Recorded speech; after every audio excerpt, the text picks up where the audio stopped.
Hello, welcome to the Pinfall Podcast. I'm your host, Liz. I'm joined, as always, by my co-host, Mark. Hello. My stomach hurts really bad. Try to pull through. I believe in you. Everyone believes in you. You shouldn't, but thank you.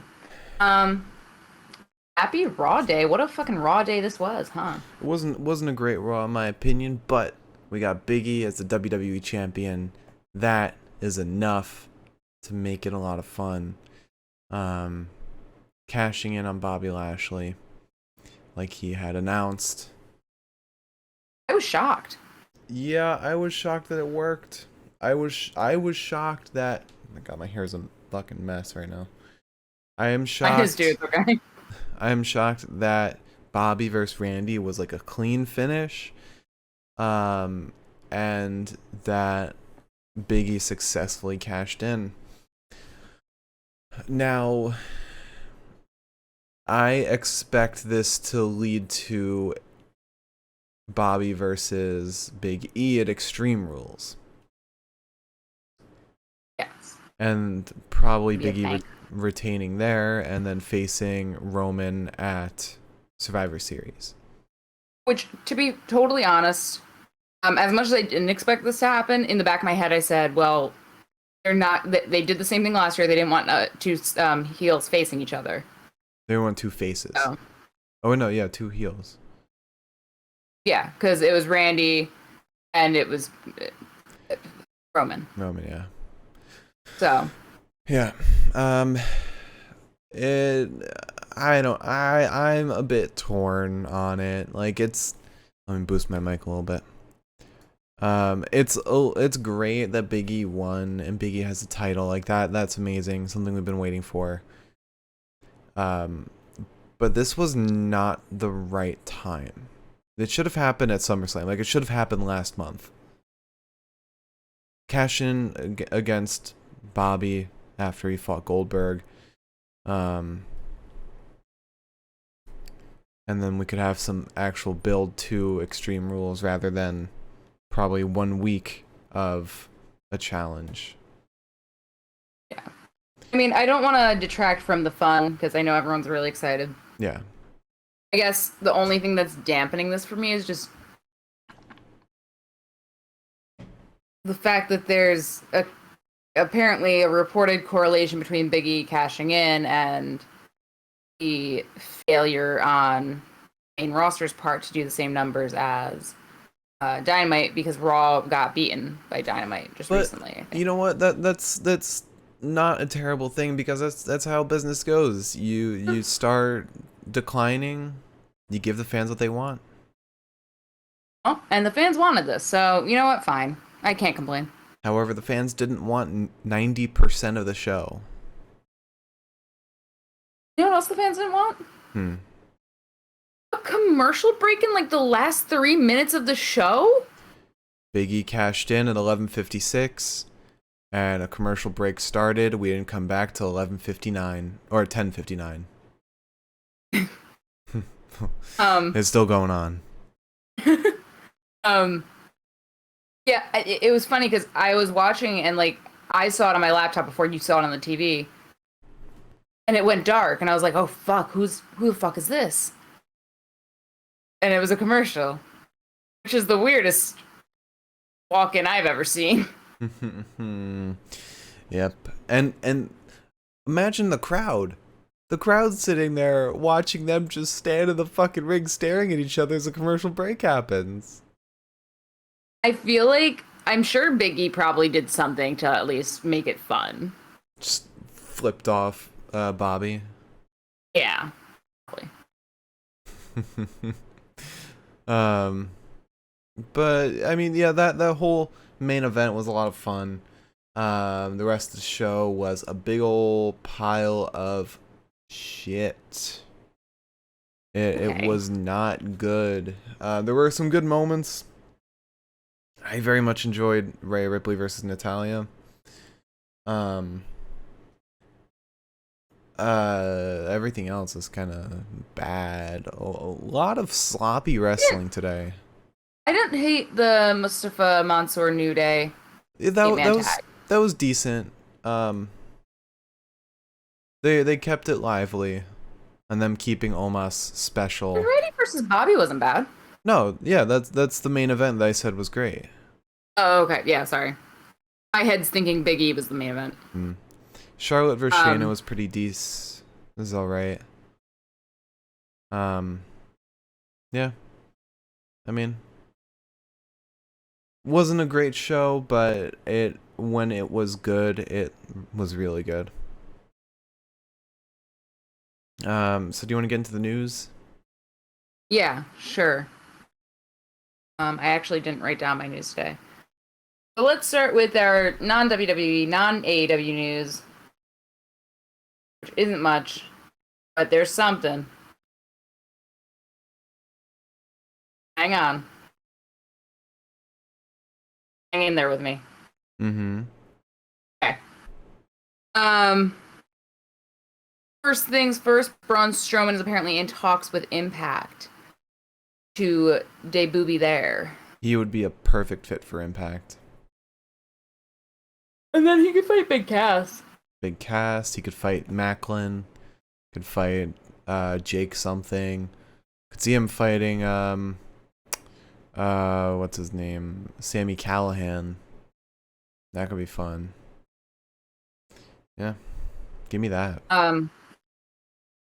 Yeah, apparently Scott D'Amore is now teased Braun and Buddy for Bound for Glory, which oh god, isn't Bound for Glory supposed to be at like Bound for Glory is September 18th, I believe. So okay. Next weekend. Or no, this Okay, coming so weekend. I'm thinking of their pay-per-view after that one, which is October like 23rd, and it's Victory at 10. Road. Victory Road, yeah. Oh wait, no. Victory Road is this weekend. Bound for Glory is Glory. October. Gotcha. Okay, yeah. I don't know how I'm gonna make it through that one, but you know what? Luckily, we don't podcast that. So. Yeah. Also, news that I got from Marcus is that although Bobby Fish disappointed me, did not show up at Ring of Honor, even though I kind of expected him to, he's going to debut for MLW. Yes, he will. Which is a great promotion to be part of right now. And according to Sports Illustrated, he is going to be a part of MLW's upcoming Opera Cup tournament, which will be at the Fightland show on October 2nd in Philadelphia, so where we just were.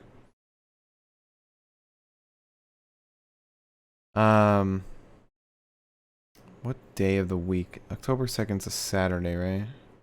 Yeah, I've gone to one show for a match. I'll go to another show for a match. It's the it's the same arena that we were just at. 2300 Arena. Mark, why don't we just go again? We know the way. Oh god.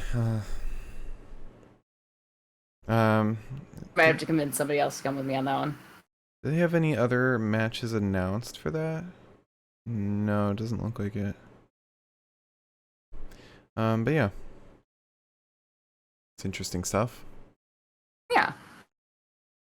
I mean, I go see him do whatever he does best, but it's okay. Anyways. Some AEW news. There is new rumored location for Full Gear. Specifically, it looks like it was scheduled for the 6th. It's being moved to the 13th due to there being a UFC show and a boxing fight. It looks like they are going to no longer be in... Wait, no. Okay, so it looks like it's no longer going to be in St. Louis. It looks like the arena that they were supposed to be in St. Louis was booked for that weekend. Okay. So it might still be in St. Louis, just not at that arena. I just don't know how many arenas one city has. Mm-hmm. So, sorry, I keep like blowing into the mic. I don't even realize it. Like filters off for some reason. there are rumors that the show will be moved to Minneapolis, St. Paul, in that general vicinity. There is one problem, though, which is that there's an NJPW show that's going to be happening on the 13th of November that Jon Moxley was supposed to headline. So that's going to be a problem. Like, I know that Tony Khan was trying to be kind of like, wasn't he just, I heard that he was just kind of trying to be nice, but also saving his own ass at the same time, to not take money away from the UFC or boxing matches. Yeah, it was just him helping out. Like, he wanted his friend and him to both make money. Yeah, which, lovely. But also it seems to be fucking up a lot of things. Then, on top of that, there are rumors that Bray Wyatt will debut for AEW. There are rumors. Big rumors that he will be debuting at their September 29th show, which is in Rochester, which is where Brody Lee, that's the hometown of Brody Lee. So. Right. However, that doesn't make sense because Bray Wyatt's non-compete ends October 29th. That will be the 90 days since he was released. That is true, but I assume that Wrestle Talk would not report on this if that were the case. So I think there might be something more to the eye, than meets the eye. Unless he was, unless he talked out of his non-compete. What I'm saying is that I mean, Wrestle Talk's pretty smart about these things. I don't think that they would. Yeah. If that were obvious, I don't think they would have mentioned that or not mentioned that. There are also rumors that if he doesn't debut for AEW on that date or close to that date, he might be heading to Impact instead. I think will be interesting. At least. Yeah. I do have like AEW is getting to the point where they need to kind of slow down on the hiring because they're kind of they're not like getting congested. It's just they're gonna be, they need to focus on getting variety rather than just as many big names as they can, because like they could get Buddy Murphy, but Buddy Murphy wouldn't exactly be able to differentiate himself from the rest of the roster, you know? But Bray Wyatt is definitely somebody that could fit that mold and they could make an exception for. I think my only thing is that they had so many debuts so close to each other. Now when I see an AEW show and nobody debuts, I'm just like, whatever. Well, we had Renee debut at BTE. Oh, speaking of, I don't know what his name is now. I keep forgetting, but Matt Lee, thank you, is the new BTE champion. Yeah, I mean it's their up down down championship. Yeah, I just think it's funny. Anyways, so some WWE news. Piper Niven got married to her partner just this past weekend on September 11th. Which it looks like a very cute ceremony, and she also had her doggy there. I think it's very sweet. Also, Parker Boudreaux got a new ring name. He is going to be Gunnar Harland. I think Parker Boudreaux is a pretty good fucking name as it is, but then you have assholes like me who pronounce it Bordeaux or can't even like figure it out. Probably because they have Scarlett Boudoir or Bordeaux or whatever the fuck how you pronounce your name. Bordeaux.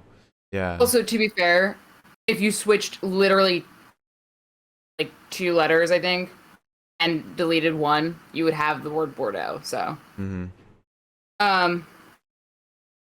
Yeah, they also WWE filed to trademark the names Trick Williams, Tony D'Angelo, Dante Chen, and Persia Perota, which is going to be uh,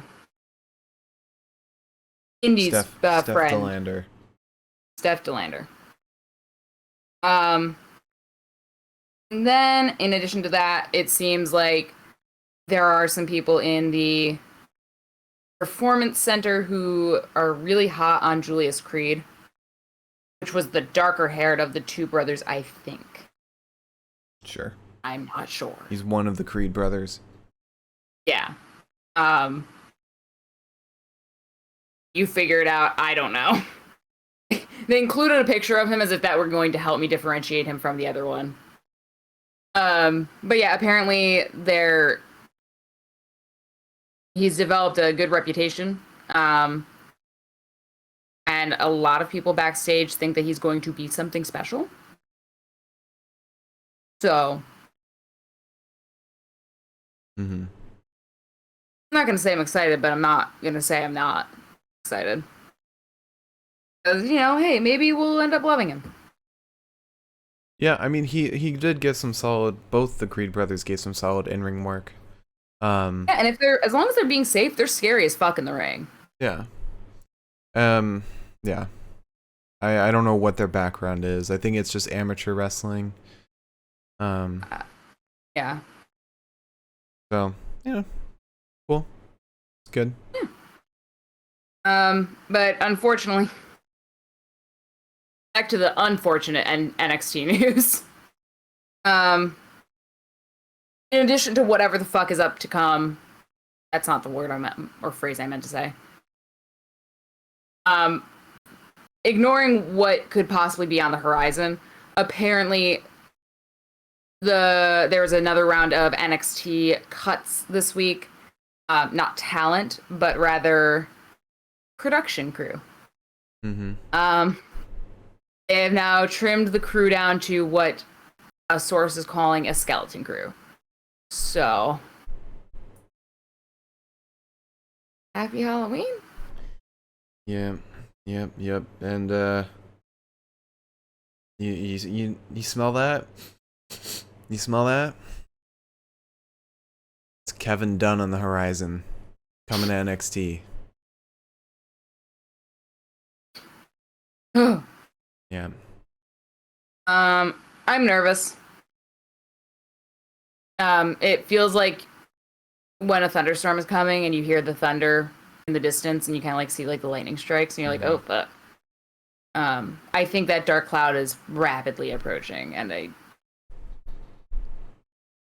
I just hate that like it feels like we're waiting for the inevitable. Yeah. And how like I can't even even if I wanted to be excited about what's to come with this rebrand, I'm not because of that. Yeah, I mean, we'll just have to find out, I guess. But there's speaking of NXT and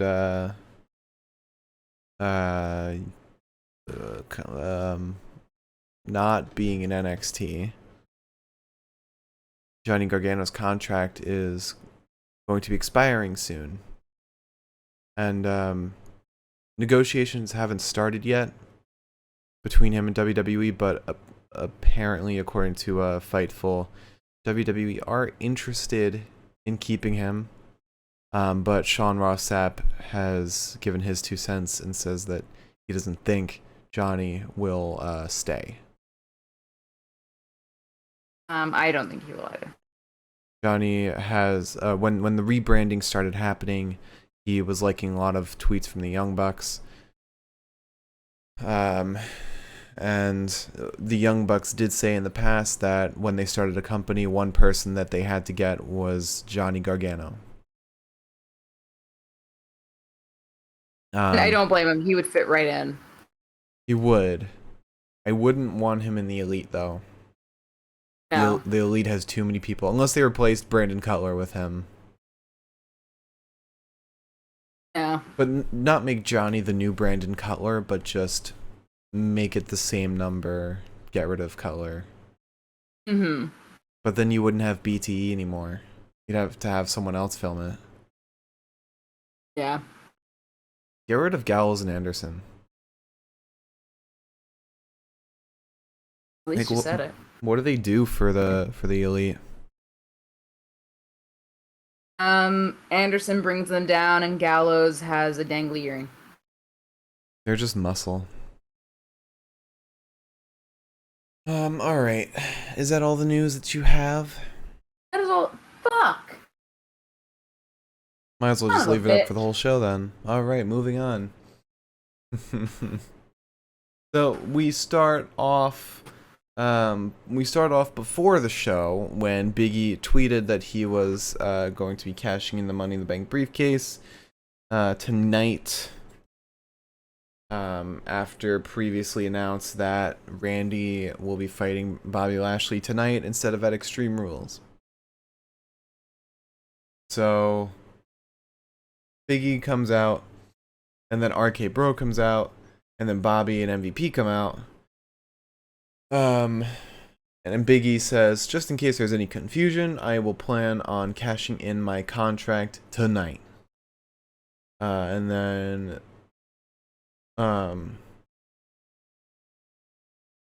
Riddle says, wait, bro, it's good to have you back. Don't cash in on Randy, he's my best bro.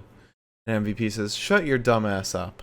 Biggie won't be cashing in on Randy because he won't be winning tonight. Out of all the nights, you choose this night, the wrong night. Like everyone else, I'm happy to see you. I laugh at your dancing. We are in no laughing mood tonight, though. We're supposed to be competing for the tag team championships, but somehow, Randy, you politicked your way into a WWE championship match to move from Extreme Rules to tonight. Randy says, it has been 14 years since Bobby and I have fought, and I figured why wait 2 more weeks. Look at you, Bob. I knew there was no conceivable way to throw you off your game, besides changing the date. I went to who I needed to go to, told them what I wanted, because I'm Randy freaking Orton. And Biggie's like, oh, we got two mean men bumping meat tonight. I think this is MVP who says, so you guys just forget about the Crown Prince over here with the Money in the Bank briefcase. I want to tell you of the clowns you hang out with. I really believed you would be the first to win the WWE Championship. When you went to SmackDown, I thought that would be your opportunity to level up. And you did it. You became Mr. Money in the Bank. But then you ran to Raw because perhaps you're scared of Roman or Brock. Maybe you think Bobby is a pushover. After you see what Bobby does to Randy, you'll fear him too. Randy says, oh no, the fight is here, Bobby. I have proved that all it takes is one RKO to bring Bobby Lashley down to his knees. Not true. That is exactly what I'm going to do tonight to become the new WWE Champion. Biggie says, or I cash in and become new WWE Champion. Bobby says, you made the biggest mistake tonight, Randy. Biggie, if you come anywhere close to me, I'll shove that contract so far up your ass you'll taste the fine print. And then, hell of a line. And then Randy RKO's Bobby. And then we go to Gorilla with Charlotte Flair. It was announced she's going to have a match against Shayna Basler. He says, Shayna is like every superstar dreaming of the championship. Shayna and Nia get in each other's way. I am the very best in every way. After it is said and done, this title will be mine. That ring is my throne. Long live the queen. Eyes are a little dry. And then we get Charlotte Flair versus Shayna Basler in a pretty decent match that just had a shitty finish.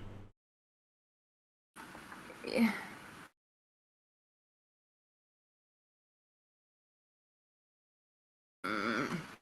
It was like it would be fine if Nia got the distraction finish, which we did get, but it was like a distraction finish that instantly finished, you know? Like Yeah. there was no in between. Why now? Okay. Let me scroll all the way to the top. Okay, so Shayna kind of fucks around for a little bit before she gets a knee to the midsection. Shayna then whips Charlotte over the ropes to the apron, gets a knee into the chest of Charlotte. Shayna then tries to capitalize by baseball sliding into Charlotte, but Charlotte avoids it. She gets back into the ring while Shayna stands ringside, and Charlotte dives out onto Shayna. Shayna attempts another knee into Charlotte, which is avoided entirely. We get a belly to back to Shayna, and then another to Charlotte as well. Kind of like a, we can both do this. Aha. The clothesline to Shayna, some Flair chops. Charlotte manages a backbreaker onto Shayna, and then goes up top, moonsaults onto Shayna, who is now ringside. And then Nia comes out. And Basler comes through with this idea that she's going to, I don't know, Adam Cole Charlotte, I guess, by pulling her knee pad down. This is after commercial break. But she does that only to be chop locked in that exact knee. Charlotte then gets like a triangle of a triangle of sorts to Shayna's knee over the ropes, while like hanging upside down. I don't know how to explain that, but she does that all the time now. So, anyways, back in the ring, there's a knee strike to the jaw of Charlotte. Nia goes to the apron though, and Shayna gets distracted. Charlotte hits Shayna with a boot to the face. Win. Yeah. There were a lot of finishes tonight that kind of like don't. It's my problem with main roster matches. They suddenly just have the finish and that's it. There's no like build to the finish. There's no like getting the wrestlers all tired out. It's just boom, finish. Yeah. So after that, Alexa Bliss comes out with a gift. She says, "Hey Charlotte, I know you're busy being queen. We just want to give you a gift." Charlotte says, "That's cute, but I don't think you know my taste. I don't collect dolls, I collect championships." Alexa says, "Yes, Charlotte, we get it. You're a champion. Have some fun. Let your hair down." Charlotte says, "It is down." That was so funny. Alexa says, "Everyone loves a good gift. Just take it." Charlotte says, "No." Bliss says, "Yes." Charlotte quickly turns around and says, "Okay, guys, I do love gifts." She shakes it. She says, "It's not ticking, so we're good there." She opens it, and it's her own Charlotte Flair doll with the championship and everything. And Bliss says, "Her name is Charlie. It looks exactly like you. We wanted to give you something to play with after I take your title. I heard what you said. I don't need friends, but everyone deserves a friend. Even a narcissistic bitch like you." I love this whole promo. I thought it was really good. It's more build than we've like really ever gotten for women's matches lately, or title matches. At least on Raw. Yeah, no, I get that. And that's what happens when you have kind of like a unique character like Alexa Bliss. Even though not all of her gimmick is great, it's still like unique. You can pull out some cool shit like this. But Charlotte says, "I'm a little narcissistic, I admit. And of course everyone wants their doll to look like me. But you're crazy if you think you're taking my title. And you're crazy if you think I want this stupid doll. Actually, wait. I'll have Mattel send you your own Charlotte Flair action figure. Long live the queen." And she throws the doll at Alexa. They brawl. And Charlotte gets sent out of the ring, and Alexa lifts the belt in the ring, stands tall, and we move on. And Extreme Rules is next weekend, right? Not this weekend? Yeah, next weekend. Next Sunday. 26th. Yeah. Well, Alright. Sunday after this Sunday. Yeah. Alright, so then we have... I don't know why the fuck this match happened. Drew McIntyre and the Viking Raiders versus Jinder Mahal, Veer, and Shanky. It happened because they're finally listening to Elizabeth again, and they said, "Oh, we could have done something with this feud." Actually, no, it's definitely not the case. They're just fucking around and filling time. There's I'm never gonna get what I want. There's something I want WWE to bring back, and I don't know if it was a long-term thing or not. They used to have the Raw roulette wheel, where it would draw random opponents and a random stipulation. And it'd be cool if we got got that every couple weeks. There's once where it was Randy Orton versus John Cena in a tables match, and it's just like that's enough motivation you need for like a ridiculous match or like just any random matchup, just anything to motivate it, you know? Mm-hmm. I know. Anyways. So we start with Eric and Veer. There's an elbow to Veer. Veer jumps up, sending Eric down to the mat. Jinder gets in just to kind of like drag Eric onto the ground. I don't know. Veer gets back in, fails to manage a drop elbow, fails to manage a senton. Drew gets in, Jinder gets in. It was fucking bedlam for a little while there. There's a spinebuster to Jinder. Shanky gets in. Scrolling on the wrong tab. Shanky gets sent into the buckles, is hit with a Michinoku driver, and then a Claymore for Drew McIntyre to win. I don't recognize the Viking Raiders as a team because I just don't care about them. Sorry. It's all of my personal beliefs aside, the Viking Raiders just do not do it for me. It's because they came in all hot, which was great. They should have come in like in a blaze. But then RK Bro happened, and the spotlight was taken from them because WWE can only focus on one face tag team at a time. Well, I also can only focus on one thing at a time, so. But yeah, they're the mid card. Sorry, my chair is like spinning. They're like the mid card tag team at this point, which sucks because I mean like they were amazing in NXT. And now they're just like nothing. Yeah. So after that, we had Biggie and the New Day backstage. Biggie says, "Tonight is the night, and we're doing it in your hometown, Kofi."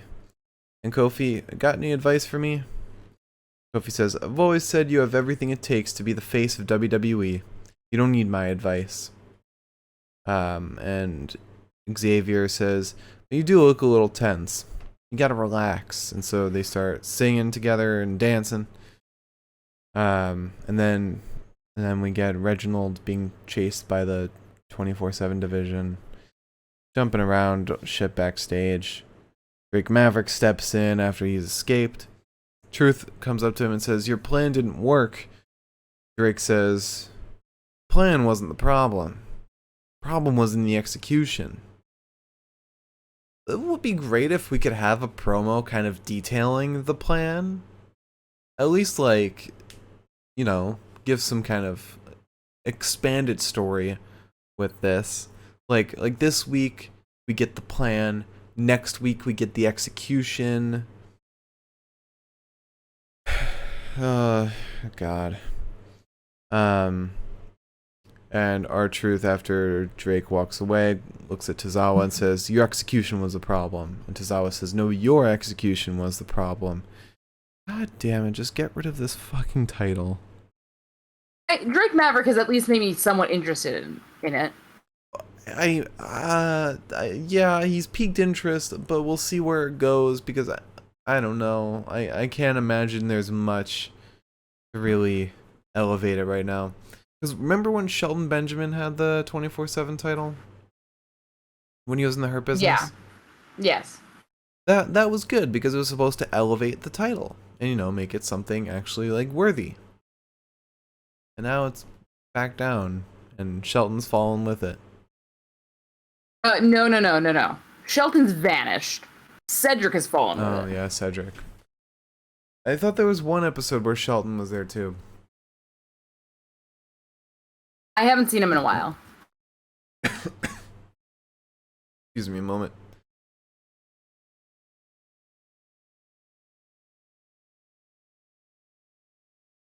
Water went down the wrong pipe. You've been doing that a lot today. I know. I don't know what it is. Hurt my neck doing that. So then we get Damian Priest had an open challenge. He announced it on Twitter, and then Jeff Hardy accepted it on Twitter. And so we get Jeff Hardy versus Damian Priest. And this match started pretty great. You know, the constant dodging and countering each other. Like, it was really cool. And the storyline behind it, like Damien facing his mentor, his idol. But then something seemed to have happened. Jeff Hardy just he got super sloppy. Yeah. Something weird happened there. I don't know what it was. He looked bad. You could tell. It didn't seem to be part of the story, but Damian Priest looked annoyed. It feels bad because he looked so excited to start the match. Yeah, and I was afraid, it didn't get quite to this level, but I was afraid that it was going to be Sting and Jeff Hardy in TNA. Well, it'll never be that bad. I mean, Jeff Hardy's better now. It's just... Yeah. This was... It was not good. Listen, I'm not Jeff Hardy's biggest fan in the world, but I'm also not Jeff Hardy's biggest hater in the world. I like Jeff Hardy when he's good.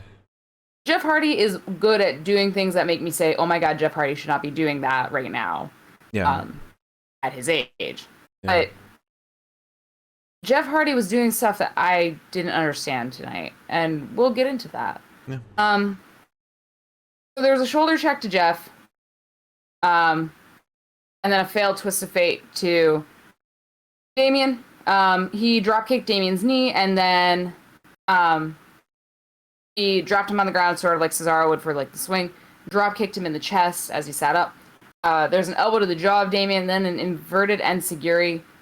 I'm pretty sure Sheamus was on the microphone. Yeah. Sheamus doing his best impression of the fucking Lucky Charms guy, talking about his gold. Sheamus was so great. It was so great. Sheamus does this shit where I don't know what he's saying. Mm-hmm. I'm sweet man.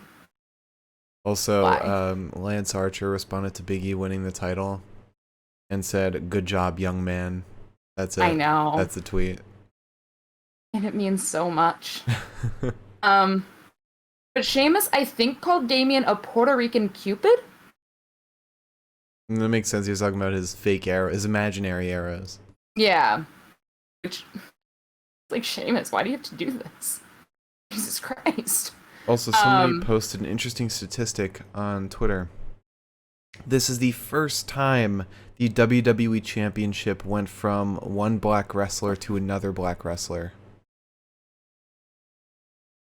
Huh. Yeah. That's interesting. What are you looking at? There's a ladybug having a shit fit on the ceiling. You let one stay and suddenly 5 more appear. I released one! Yeah, and we saw 2 more in the past day. It's because you've got good luck. It's lucky if it lands on you.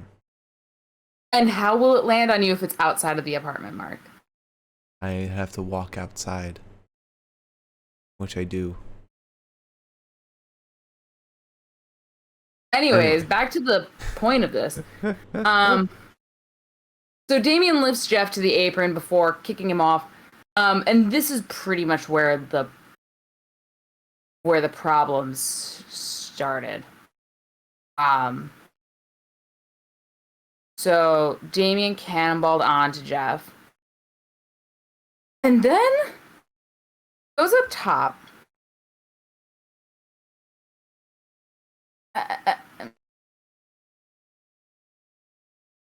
I can't. Yeah, I can't quite explain what happened because I don't know what the fuck he happened. basically just belly flopped. Like normally he would do a No, no, no, swanton. no, no. Oh wait, no, it No, wasn't this this was point. this was when it was Damien and Jeff up top. And it looked like Jeff was supposed to Oh, kind of get up, kind of get over in like the sense of like getting the uh being the perpetrator of the fall. yeah.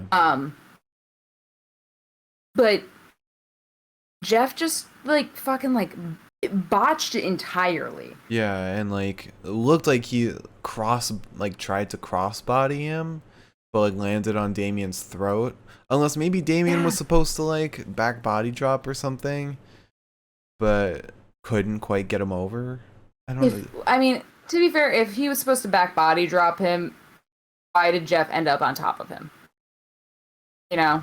Yeah. It was a very weird, and this seemed to be the catalyst for the end. That was weird. Also, the idea of having somebody's shin land on my throat sounds absolutely vile. Also, real quick, Indy Hartwell tweeted a picture of Dexter Lumis standing next to a print, a missing poster for Austin Theory. So we may be seeing him tomorrow, potentially at the wedding. He was backstage at Raw tonight. Was he? Yeah. Hmm. So we get a side Russian leg sweep, and then side Russian leg sweep, right? Okay. So he then does the thing where like he kind of gets like the person's legs up and like sort of sits on their legs, to pin them. Seen it before. Great job. Love it, Jeff. Damien doesn't kick out. Jeff just kind of flings himself backwards while Damien stays there, which is kind of a Damien problem, to be fair, but still messy. Once again, still like a weird fucking way for the match to go. Are we talking about where Damien was like folded over and like couldn't get his shoulders up? That was the moment where I was like, maybe Jeff Hardy is just like he sees the position he's in right now and he knows the fan reaction. Like the fans want him to be in a better position in company. And just he's desperate for like some win, like something. I mean, the thing is Jeff's done that pin before and not won. Right. So I don't know what happened with it exactly. Maybe he didn't loosen up or something. I don't know. Yeah, I'm not sure. But then we get a very messy sling blade to Damien, 2 boots to the face of Damien, and then what you were talking about earlier, which was the belly flop onto Damien, which was just weird. Yeah, it looks like he kind of just like, I don't know, like fell onto him. Yeah. Damien hits Jeff with a spinning back heel. He goes up top. Jeff meets him there only to get kicked in the chest and sent down to the mat. There's a flying knee to Hardy. And then the most fucked up reckoning that I have ever seen. Mm-hmm. Like, yeah, Jeff like fell on top of Damien. It felt very much like Jeff Hardy did not want to lose this match. Yeah. Or Jeff Hardy knew he was going to lose this match and didn't want to be a part of that. In the sense that he just didn't want to participate. It was, and I guess, you know, maybe he was having an off day. Maybe we're right. I don't know. But this was messy. And I felt bad because it seemed like Damien was really trying his best. Yeah.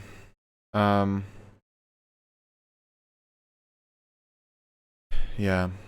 I don't know. I mean, they had one accidental win for someone tonight, and why couldn't they do 2? To be fair, I think that was an accident. I think that was supposed to be a win for the person that won. But I don't know. I feel like it would have motivated her better if she lost to Tamina. That's when she gets all aggressive and starts stepping in the next match. Think about it this way. WWE doesn't recognize champions as people that shouldn't be beaten immediately. So therefore, I believe that they would make Tamina lose. Wouldn't be the first time. Alright, so then we had Rare Ripley and Nikki Ash in Gorilla. Nikki says we should come up with our own celebration. Rhea said, now's not a good time. I have to focus on my match. We need to focus on the bigger picture, the women's tag titles. Natty and Tamina walk in. Natty says, Nikki, don't listen to her. Rhea says, after beating you last week, you better call yourselves the former women's champions. I think Tamina said, we dominate eras. Natty said, how about I show you? Oh, no. Natty said, we dominate eras. Tamina says, how about I show you right now what I'm capable of? And they start having a fight. Sonya breaks it up. Oh, no. Nikki says, how about I show you right now what I'm capable of? God, this is so fucking confusing. And Sonya breaks it up and says, we get Tamina versus Nikki Ash, and that is happening right now. And then we get RK Bro backstage, because it's not actually right now we're getting the match. Riddle says, how would you wear a double championship? Or our tag titles have a more sentimental value, right? Randy puts on headphones. Riddle says, maybe you could put each title on your shoulders, but then you wouldn't be able to open doors or anything. Biggie then walks in. He says, oh, this is not my locker room. I just wanted to wish you the best of luck. I'll be watching closely. Very, very closely. Oh, he doesn't laugh. He kisses the briefcase in between every very. Toodles. I could believe the laughing, though. Huh? I said I could believe the laughing, though. Yeah. And then Riddle says, Toodles, that was the name of my pet chameleon. And then we get Nikki Ash versus Tamina. Good. This match was not good either. This was sloppy shit. I took poor notes on this one, so my apologies.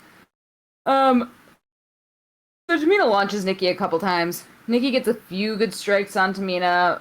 Doesn't really matter. Tamina clotheslines her, hits her with the chin lock. Holds her there for a little while. We get a clubbing strike to Nikki across the face, and then a powerbomb to Nikki. Tamina goes for an elbow drop, but doesn't quite get it. Sorry, hiccups. Nikki gets a few more strikes. Once again, it doesn't matter. Goes up top. She fights Tamina away. And then hits Tamina, though, with a tornado DDT to win. Yeah, and Tamina kicked out before 3, like very obviously before 3, but the ref wasn't looking. Who was the ref? Denalo. Eddie? Ooh, Denalo. Yeah, Eddie wouldn't have made that. Plus, I think Eddie's on NXT primarily. No, Eddie was there tonight. Oh, was he? Yeah, because Jimmy or Corey or somebody, it was Corey probably, told him he was a horrible ref. Should have told I was like, I've heard enough of that for one weekend, please. Thank you. Yeah. Yeah, that was very weird finish. The crowd was just like, what the fuck? But also cheering because Nikki got a win. And then we move right along to Natalya versus Rare Ripley, which this was a lot of fun. Yeah, there's a lot of grappling, some headlocks. There's Hurricane Rana to Rhea, and then a punch to the midsection before. And a punch to the midsection. Natty goes to the ringside area where Tamina kind of tends to her. Rhea comes out to kind of keep the fight going and gets drop kicked by Natalya. And if I could scroll, I would. I tell you guys more notes that I took. I simply can't. There we go. So we get back in the ring. Natalya goes for the sharpshooter on Rhea. Rhea manages to scramble away. She goes ringside. Natalya hits her with the snap suplex on the ground. But back in the ring after commercial break, we get some short arm clotheslines to Natalya and a headbutt. Rhea reverses a suplex attempt only to get hit with a lariat. She still gets her nasty fucking Northern Lights suplex. Just incredibly nasty. Mm-hmm. Throws Natalya into the cloverleaf submission. Rhea gets tossed down, though. brought into a sharpshooter. She manages to break free again. And she tries to roll Natalya up. Can't quite get it. Tamina distracts Rhea, but Nikki attacks her. Rhea then wastes some time. They drop kicking Tamina. She goes to pin her, but Natalya rolls her up with a little bit of leverage, which Nikki American Horror Story, removes from Natalya. She kicks her legs off of the ropes as Natalya goes to pin. And Rhea tosses her back into that cloverleaf and wins. Yeah. Super fun, clean finish. A little bit of interference, but I thought it was still a lot of fun. Yeah. Then we have Charlotte Flair backstage. She quickly moves past, I think, Sarah, who's doing the interview. She walks to the new doll. She says, "The only gift I care about giving is the one I plan on giving to Alexa Bliss at Extreme Rules." She throws Charlie, the new doll, in the trash. Guarantee we'll be seeing Charlie again next week. And then we get Monsoor, Mustafa Ali, and the New Day versus AJ Styles, Omos, Mace, and T-Bar. So we get AJ versus Monsoor to start. There's an arm drag to AJ and a drop kick. Kofi gets in, he stomps AJ. Xavier gets in, he does the same thing. They're rotating. Mustafa is losing his shit because he just wants to get tagged in and nobody is tagging him in. And it was actually quite sweet to see him just like kind of getting pissed off about it. Mm-hmm. It's like, you care. You fucking care. Don't act like you don't. So Mustafa finally gets in. It's suplex the moment his feet hit the fucking mat. T-Bar gets in. There's a boot to the face of T-Bar as he charges at Mustafa.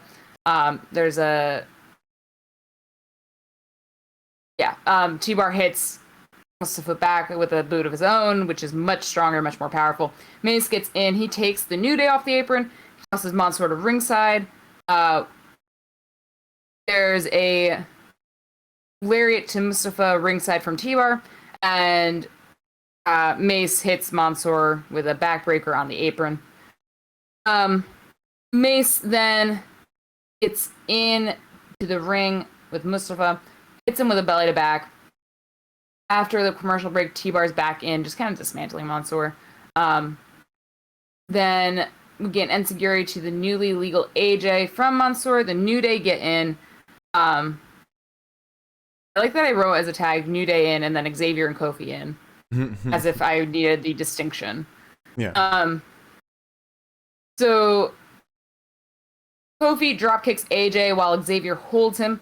Kofi then goes up top after kicking AJ upside the head. Hits a crossbody to Styles' back. T-Bar gets tornado DDT'd by Xavier as he tries to interfere. Kofi unloads T-Bar from the ring. Mustafa stops AJ from getting the win by breaking up the pin. We get an inverted DDT to T-Bar from Monsoor and a super kick to T-Bar under the chin from Xavier, and then AJ hits Xavier with a Pele kick, and then Mustafa Ali is in, and he gets a tornado DDT onto AJ, and then Omos gets in. And, Mustafa is scared, to say the very least. And the look on his face was actually quite lovely. Yeah. Omos tosses Moose into... I use his fucking nickname. Whoops. He tosses Mustafa into the buckles. Monsoor then jumps onto Omos's back, gets a sleeper hold on him. The New Day get his ankles, and Omos systematically flings them off. Ultimately, we get a one-handed powerbomb or a one-handed or a choke slam. I'm not really sure what to call it. Just Omos overpowering one small man. I think it was a two. It was like some kind of power bomb, but he holds Mustafa by like his head with both hands. These things happen so quickly in the moment that I can't quite remember them. But one way or another, he bombed him into the mat. Mm-hmm. And yeah, his side of the tag match win. Yes, yes, yes. And then we have an interview with Bob Lashley and MVP. MVP says Biggie isn't as much as a distraction as he is an annoyance. Bobby will retain at all costs. Even if it'll mean inflicting so much pain and misery as possible. Bobby will add Randy's name to the list of names who have tried to take the title. Biggie wants to cash in. It would be the worst career choice he's ever made. And Biggie comes in booing. I'm not playing when I tell you when I intend on cashing in the Money in the Bank contract. I can't wait, Bobby. And then we get Doudrop versus Eva Marie. In a squash match. Yeah. I'm tired. So Doudrop's walkout pains me. None of this is good.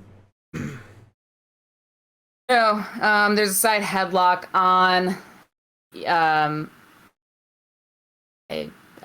Piper. Piper sends Eva away, shoulder checks her on the way back. She then whips Eva into the buckles. Eva slams Piper into the buckles herself. She tries to do it from like a distance, but Piper slams her to the ground after reversing. Eva then slides off of Piper's back, rakes her eyes. It doesn't do shit though, which is actually quite impressive to me because Eva has like these fucking talons on the end of her fingers, if I'm not mistaken, and you could see I mean, like anything above like what I've got right now, in my opinion, for wrestling is talons, which is not a lot. But you could see like a claw mark on Piper's back, and I was like, oh goddamn. But anyways, there's a senton onto Eva and a crossbody, and Piper wins. You mean Doudrop? I don't know who that is. Yeah, so that happened, and nothing came out of it. Again, I expect Dakota Kai to be Eva Marie's protege that she brings in like next week. I hate to say this, but like personality-wise, I wouldn't hate that. Really? What I mean specifically is just like I feel like Dakota could potentially help Eva cut better promos. Or at least she could talk more than Eva does, and it would make it seem like Eva's cutting better promos. Yeah, but she wouldn't let Dakota talk at all. Sure. I want Dakota to team with like somebody like Naomi. That'd be fun. Or like feud with Naomi, or I don't know, just like be taken seriously. Mark, you can just say that you don't want to see Dakota on TV and move on. I want nothing more than to see Dakota on TV. She is. Yeah, she I is want nothing more than to see Naomi on TV, but well, she's been on TV, just not having matches. Wrestling. I miss Dakota on TV.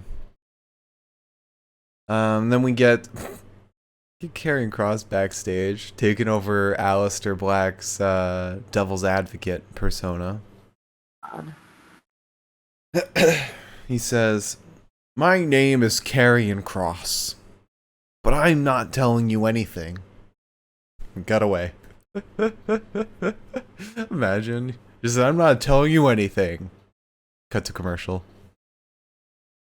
I kind of thought that's where he was going to stop the sentence too, and I was like, okay, thank you, Karrion. Deep down, most of you don't know who you really are. However, you have an idea of who you'd like to be. No one finds their true nature until they're suffering or inflicting suffering. My list of casualties on Raw continues to grow. Want to know my motives? What if I don't know the answers? There is only one certainty. I will hurt every single person in this place. I am not here to get lost in the shuffle. Watch, cut to him getting traded during the draft. After he says he's not getting lost in the shuffle. And then we never see him again. Yeah. I'm going to pulverize everyone around me like clockwork until everyone learns to fall and pray. This fucking sucks. Like, I know Karrion is capable of some good stuff. We've seen it on Impact. Well, I don't know if you have. That was so long ago. I think WWE killed him. Yeah. Yeah. Yeah. And WWE just isn't the place for him, you know? No. Like, main roster, because he's too hardcore for the fucking main roster. Main roster's too corporate. Yeah. Alright, so then we have our main event, Randy Orton versus Bob Lashley for the WWE Championship. Super fun match. This was fucking great. Yeah. They have good chemistry. Oh. Mm-hmm. At least. So the men start the match by just stalking each other and growling around the ring and well, basically doing anything but fighting. Which, yeah, whatever. I'd watch Randy Orton walk any day of the week. Riddle then distracts Bobby. Randy clubs him in the neck. He slams him into the barricade and then the announce desk. Bobby shoves Randy into the corner by the timekeeper's area and then sends shoulders. No, that's not true. I jumped ahead of myself. Bobby shoves Randy into the corner of the ring once they get into the ring. He sends shoulders into his midsection. He charges at Randy, and Randy sends him into the post with a bit of a flourish, which I really liked. And then Randy hits maybe the weirdest, or attempts to hit maybe the weirdest Draper DDT we've had in quite some time. I think I say every Monday. But still. He just shouted this time, yes, yes, yes, yes, yes! Why? Because he's amazing. Goddamn buffoon. Bobby, however, gets the upper hand pretty quickly. He sends Randy to ringside before he can hit the Draper DDT. Randy sort of lands a little funny on the knee. However, Randy manages to hit Lashley with a backbreaker on the barricade and then clotheslines him over into the timekeeper's area. He starts punching Bobby up top post-commercial break. Randy's looking a little tired, a little sleepy. There's a superplex to Lashley that he manages, but Randy's still in like severe pain. Bobby ends up going ringside.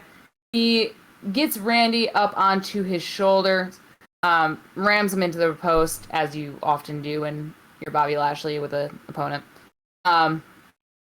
Lashley gets into the ring. He drags Orton up to the apron, spears him off of it.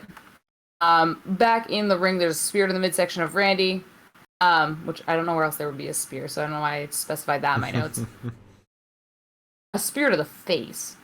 And then Lashley gets a sleeper on Orton after hitting a neck breaker. Randy gets out of it. Bobby wants to pop up spine buster, but Randy avoids it, slips down. Bobby clotheslines Randy instead. Randy, however, ends up clubbing Lashley up top, hits him with a Puma tackle back in the ring. Wait, what? Puma tackle. No. A Puma tackle. Power slam. Anyways, a Puma tackle. Power slam. Puma tackle. Pumas don't even tackle. Have you seen a jungle cat before? No, wild and cat? you haven't either. I have seen nature documentaries. You think I don't watch Planet Earth? I've seen the goriness of nature, Marcus. I've seen a Puma tackle. Anyways, we get a Draper DDT, but this time it actually works. Randy goes into weird Randy mode. Freak mode. Yeah, snake mode, if you will. dislocate your shoulder mode, if you really want to go there. Fails the RKO. Randy gets speared. Randy still kicks out. He won't let the Hurt Lock get locked in, though he fights really hard against it, and he is actually the most successful of anybody who is in that position. He ends up hitting the RKO to Bobby. MVP is then ringside threatening to hit Riddle with a cane, which, like, I get, but also not the time. That was so funny.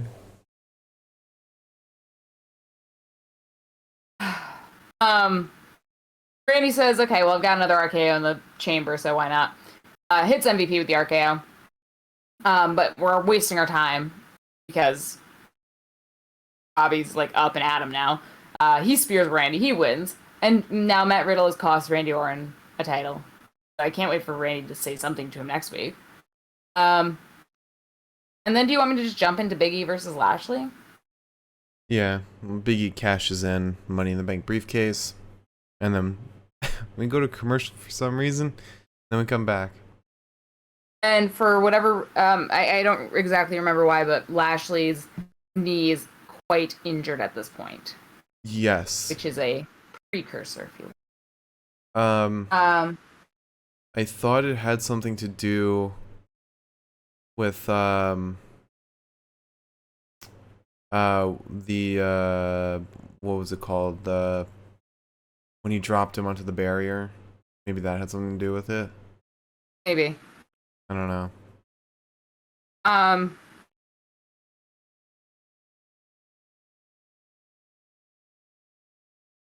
Did Bobby slam Randy into the announce desk, or did Randy slam Bobby into the announce?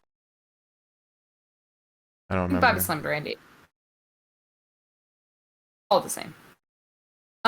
There's a slap to Lashley from Biggie. Lashley hits a spear to E, and then gets him into the good old ground and pound. Thanks, Jimmy. There's a chop block to the knee of Lashley, which kind of, like, gets that injury back and, working again. But Bobby doesn't mind. He's grinding Biggie's head into the ground. Lashley, however, avoids the big ending. He spears Biggie. And Biggie somehow kicks out of that. And just the big ending. To, win. The big fucking ending. The BFE, if you will. Cedric Alexander tweeted, "If only you had some backup." You know what, Cedric? I, too, am also quite bitter about the Hurt Business breaking up. Sorry. Should have specified that. And fucking Wade Barrett just tweeted, "Langston." That's it. Nothing else. Wait, what? I don't know. But somebody had commented that 2 out of 3 members of the New Day have gotten the WWE Championship, and 2 out of 3 members of 3-Man Band have gotten the WWE Championship. So now we need Xavier Woods versus Heath Slater for the vacant WWE Championship.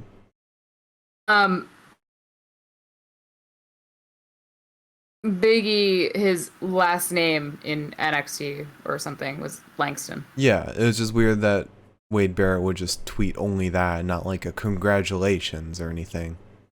Maybe he was like... Maybe he's like, well, I am a heel commentator after all, and I've really got to stick to the shtick. So this is as good as I can give you. Maybe I don't know. Like maybe Biggie beat him for the NXT title or something. I don't remember how Biggie got his NXT title. But Do you think that this is like a Dinkelberg kind of situation? yeah. Next. All right. So you ready for bests of the night? Yeah.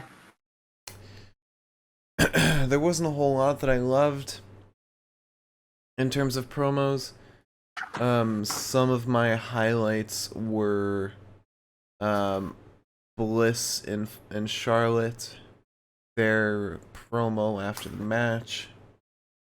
And I kind of liked Miriam said Biggie joked that he was going to cash in his contract to get his last name back. Good for him. Oh, that's great. But I kind of like the first promo of RK Bro, Bobby and MVP and Biggie. But in terms of like overall quality, I'd probably go with Bliss and Charlotte. There's like, we got a pretty decent story out of it. Some great promo delivery from both of them. You can't deny, I say this every time, you can't deny that Alexa Bliss is putting in her all for this god-awful character. And, and the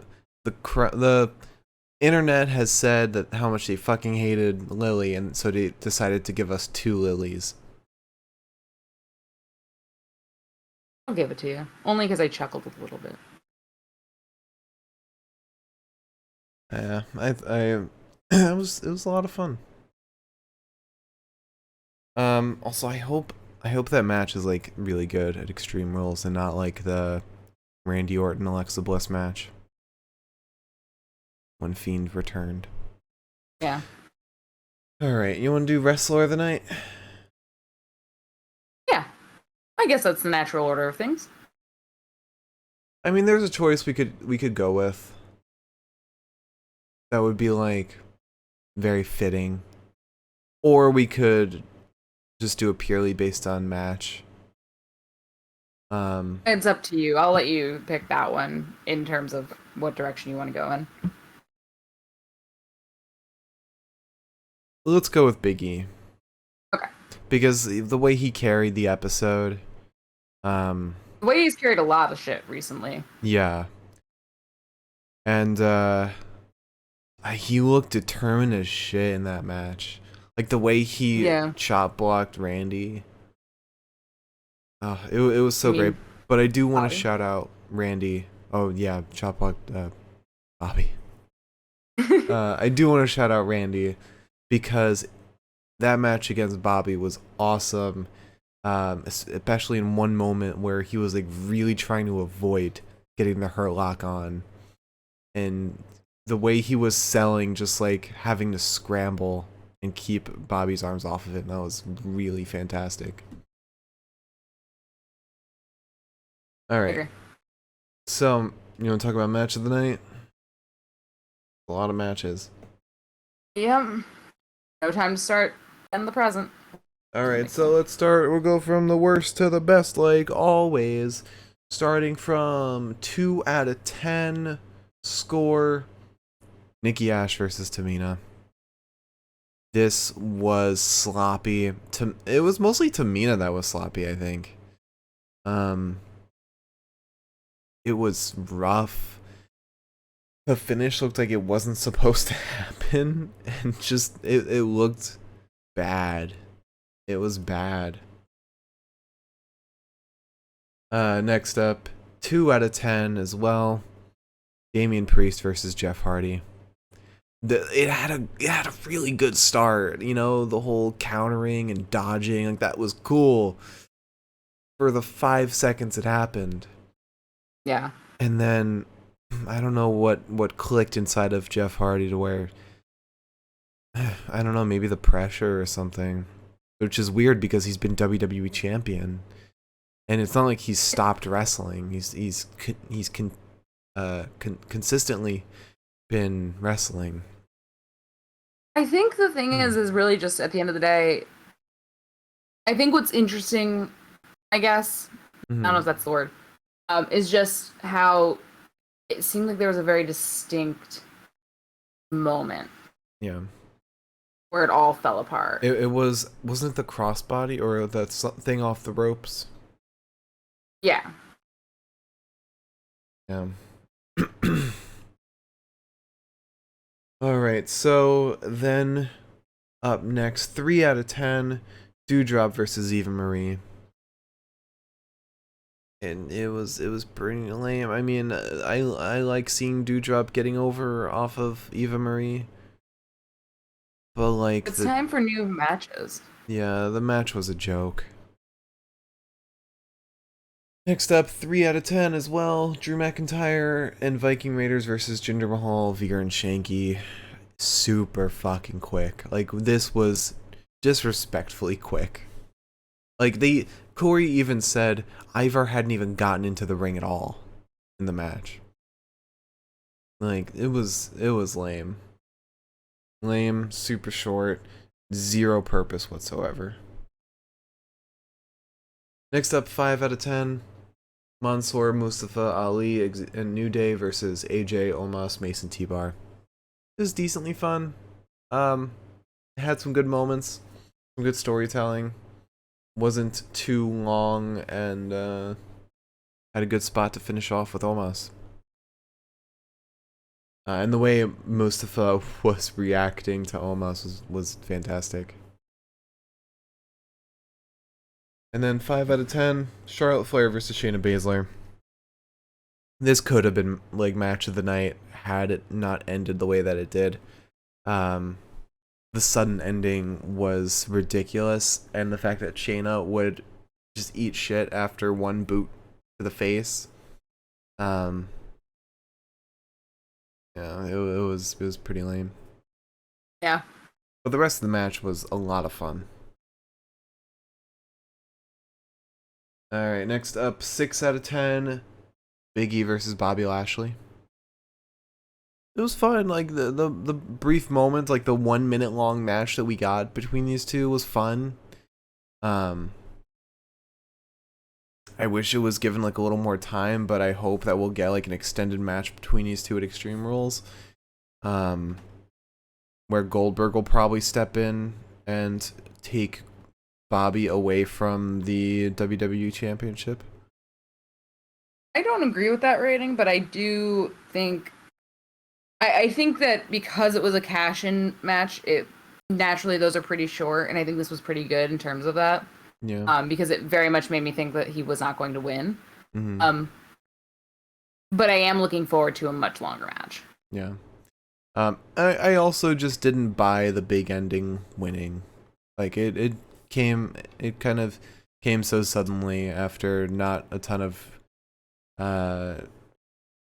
damage from Biggie done onto Bobby. I don't know.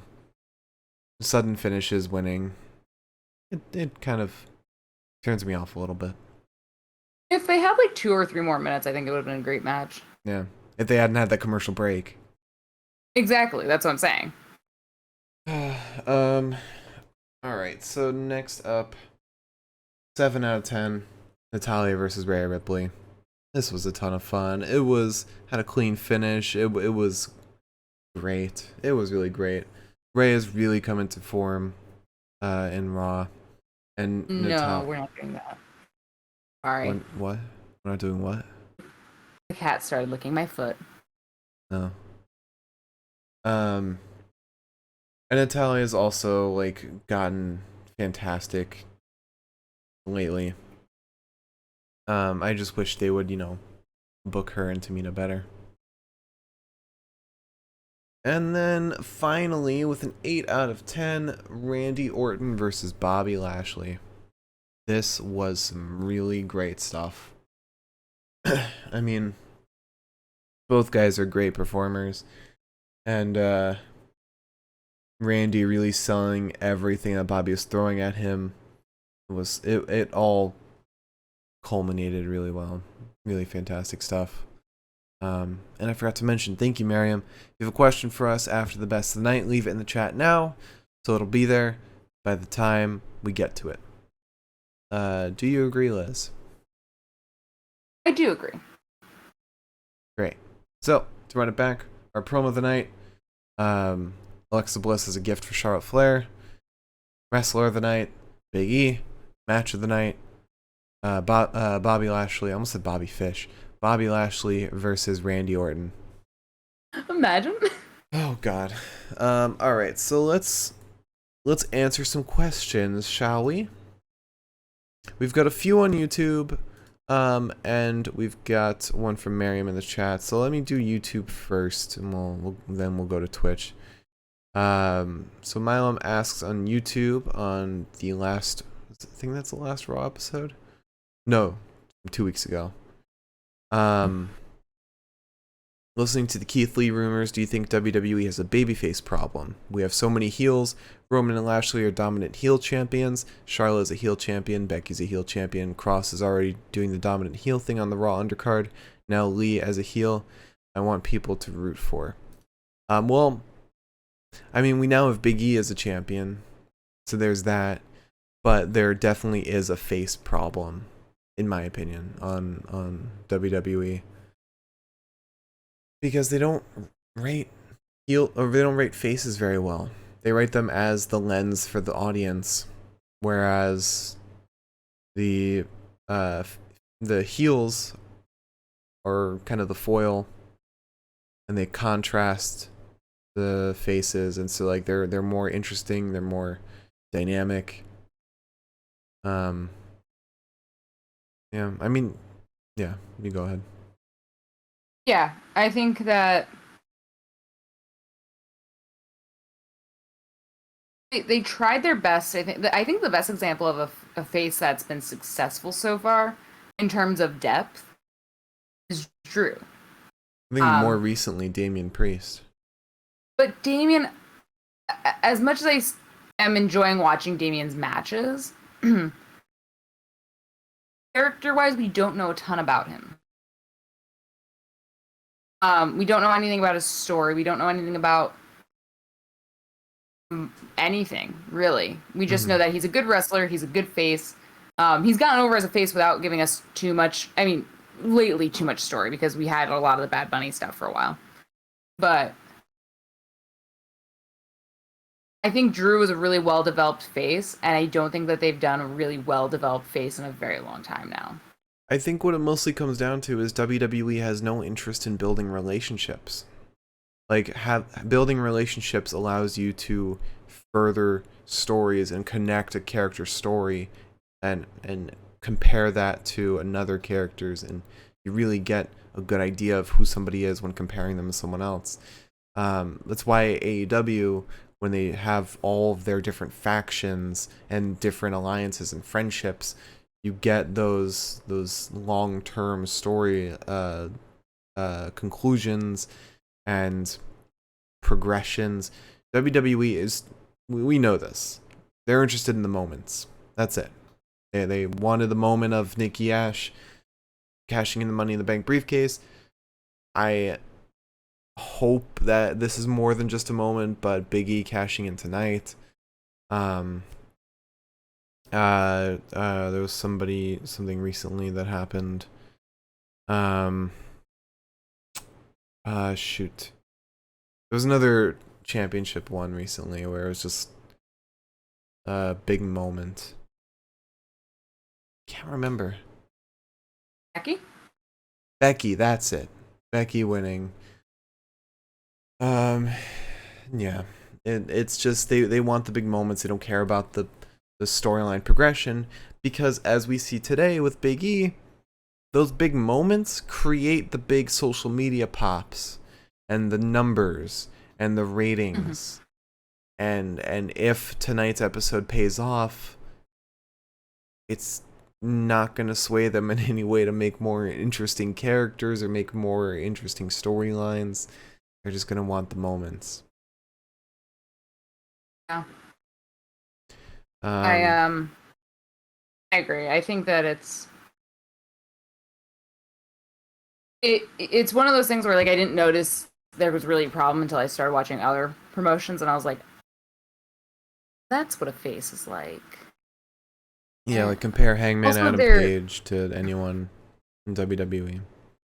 Also, their complete disinterest in the idea of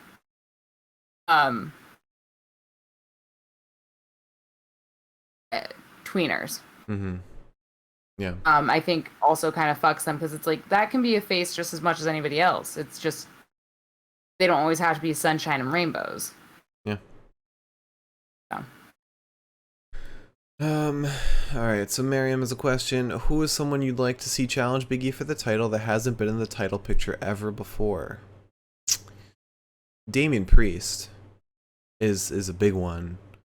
But he technically was in the title picture like last week. When was the last time?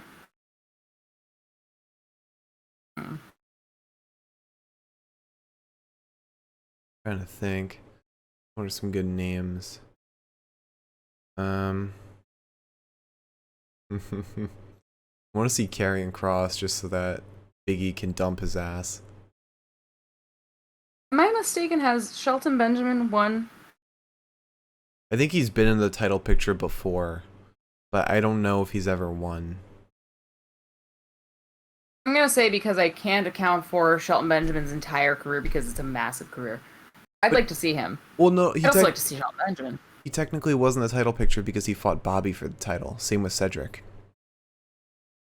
I thought they fought him for an opportunity to fight him.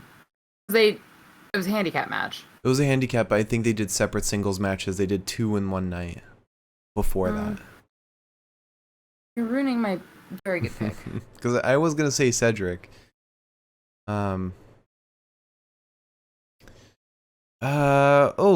Mustafa. That could be for some really cool stuff, especially between him and Kofi, and Monsoor trying to still be the nice guy. I think that could be awesome. I've suddenly forgotten wrestlers. So, is it wrong to say Xavier? Yeah, it's pretty wrong to say Xavier. I want to say Jinder, but he's been WWE champion. Yeah. And then there's like, I mean, I would love to see AJ Styles, but he was WWE champion. Ooh, Drew Gulak. That could be pretty cool. Gulak, yeah. Drake Maverick. You know what? Adam Pearce. I'm trying to think of wrestlers, and I cannot think of a single one. Kira Tozawa. You're just listing wrestlers now. How about Angel Garza? Who? Okay. Sorry. Oh, we're listing wrestlers. Humberto, actually. Wouldn't be bad. I'm still gonna stick with Mustafa. I think that's a fair one. I think Mustafa, I think also, in that same vein, I think Drew Gulak is a good option because Biggie has a lot of technical wrestling in him. Yeah. I think that'd be an interesting match to see the mixture. Mm-hmm. Okay. Let's see. We have some more questions. On the NXT from 2 weeks ago. By the time Raw will have already happened. Who would be your ideal person to answer Priest's US title open challenge? This is like, say we didn't know that Jeff Hardy was going to answer it. Who would be our ideal pick? Imagine MVP. I was literally just thinking about this. Imagine MVP answered it. I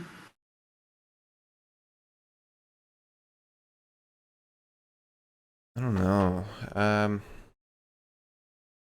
mean, like, there's a whole 24/7 division, which, like, after Sheamus's run, if any of them answers an open challenge, it's like, all right, whatever, it's gonna be a squash. Yeah. Because I mean, again, I'd like to see Cedric, but again, I think that's part of me just wanting to see Cedric in the ring again. Yeah. Maybe Jinder. Veer. Veer. I want those guys to have like a purpose. I want outside of being lackeys. I want Veer and Shanky to be the tag team, and then Jinder can be the singles guy, like what we were initially led to believe. Well, yeah, that would make sense. Yeah. Or maybe Carrion. Because, you know, did they ever have a match in NXT? Damien and Yeah. Carrion? They did? This is like send-off match, remember? I'm still standing, bitch. And then he got fucking clubbed. Oh. Oh. Yeah, An no. iconic moment. Give us that rematch. Cool. That would actually be interesting for storyline purposes if they chose to acknowledge the NXT history. Especially since Damien has improved so much since NXT. I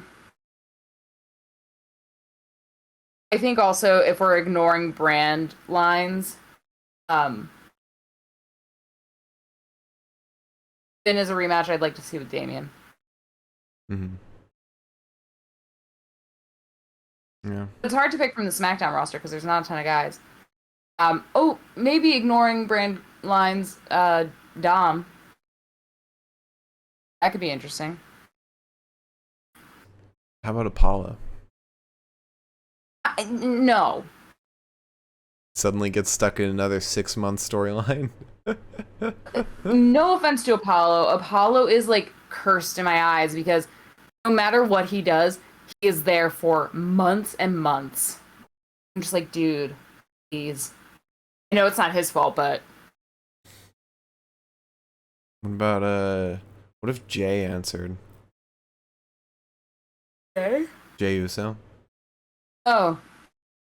Jay White. I was like, I said ignoring brand lines. I didn't mean like anybody. Yeah, Jay Uso could be cool.